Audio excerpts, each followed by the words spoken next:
He's not getting 20 of them a season, right? All right, he's done some great things, but he's a good player.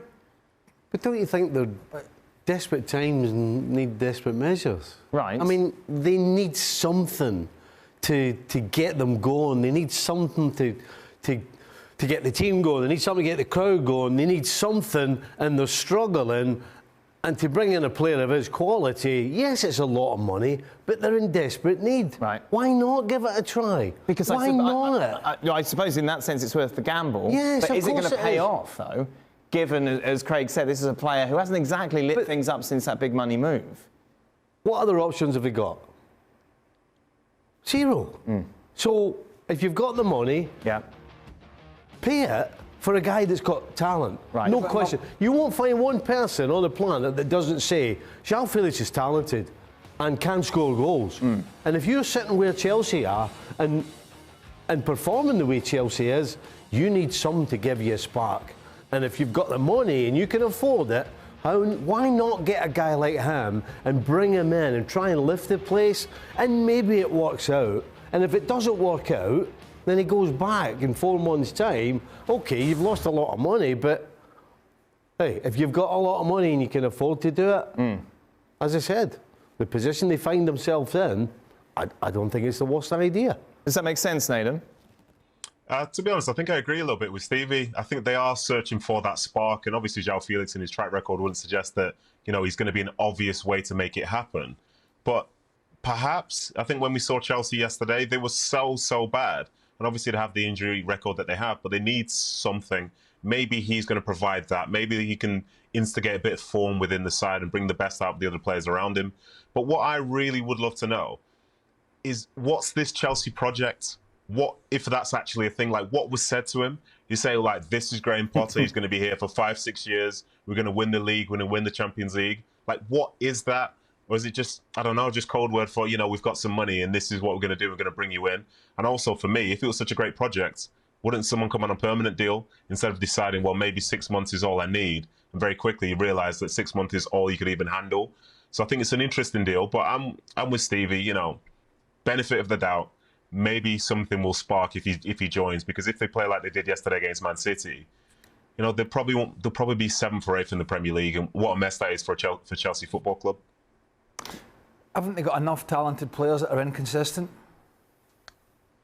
I suppose the argument, has Jaoa Felix been given a proper run in this Atleti side? I mean, because we know it's Simeone. Correct me if I'm wrong, but was there not a bunch of people in here when Philip Coutinho was going to Aston Villa initially on a loan, said, this is crazy, we want to waste this money on him?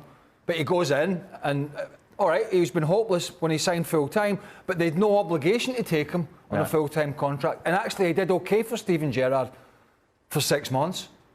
But I do remember people go, oh, but this is crazy, loan money and all that. So this is kind of similar. He's an inconsistent player with a talent. What about Stevie's point that it's worth a gamble? I think it's a little different, Craig, between Chelsea and Aston Villa. I mean, Chelsea right now are on the bones. They're on the bare bones of everything. They're looking like they're going to not even get into Europe. They don't look as though they're going to score a goal. Their best players, kick the backside out of retirement. So they are on the bare bones, and it's Chelsea. You know, I think the difference with Aston Villa is, well, it's Aston Villa. As long as they don't get relegated, it's okay. Right. Chelsea's not allowed to do that. Jules, where will he play? That's the good question. He can play as a false nine, of course. He's played there before. The thing is, he needs the right players around him to play as a false nine. He needs runners, the thing that Chelsea don't have right now. And that's what I'm saying. OK, I agree to the extent with Stevie and Nathan, if he's not the only signing right now. So I'm pretty sure, I want to believe that Chelsea have then other plans coming in the attacking line to come and play with him. Because right now, Jaoa Felix is great with ball at his feet. He will ask for the ball in his feet. He's not going to run in behind. He doesn't make those runs. Ziyech, the same. Mount, the same. Pulisic, the same. Sterling, the same. A team with no runners cannot have Jaoa Felix play as a false number 9. It won't work. Because, yes, he's press resistant, but if there's no movement really around him, then you're not going to go anywhere. So when we prepared for the show and we said, OK, with the fit players right now, what would be Chelsea's strongest 11 with Jaoa Felix?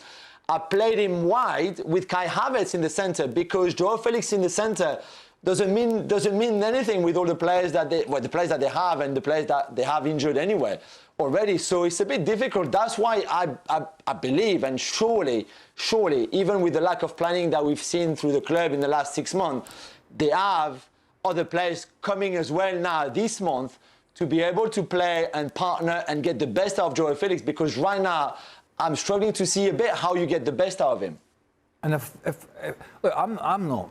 I think he's a terrific talent, but is the manager on board with this? The whole thing is pointless unless he is fully on board with this and they're all working and singing from the same hymn sheet. How much is Potter consulted with these sort of decisions, if at all, Jules? That's what we don't know. It looks, considering where it looks that this deal that happened today really accelerated today. And I think that if you're Graham Potter and Chelsea Football Club, and let's not forget that very recently they appointed an army of sporting directors, literally like 5 of them in the space of a few weeks. So they've got enough in terms of scouting, networks, and sporting directors, again, who all do similar things but also different things at the club. So you would want to believe that this is a collective decision, really. But it also feels very much like the kind of thing that Todd Boehly would do on his own when he was the sporting director in the summer. Oh, George Mendes said Jaoa Felix is great. Hey, why don't we sign him for 6 months? It's going to cost us 20 million, but it's okay. It sounds very much like that. So let's wait and see what Potter says in his press conference, which is going to be tomorrow, Wednesday, I can't remember. But it looks very much like a Todd Boehly signing to me, more than a Graham Potter signing. You kind of get the feeling, right, that all these people that have come in, Potter's come in, they've got 5 sporting directors, everybody's all in, and it almost feels as though they're all scared to turn around to Boehly and say no. Right. Just because they've just got their feet in the door. Yeah. Because it almost seems like he's like, I've got a great idea. Jaoa Felix, we've got the money, why not? And they're all going, yeah. And then they go out, shut the door and go, oh, I don't know about this. Because they don't want to say anything.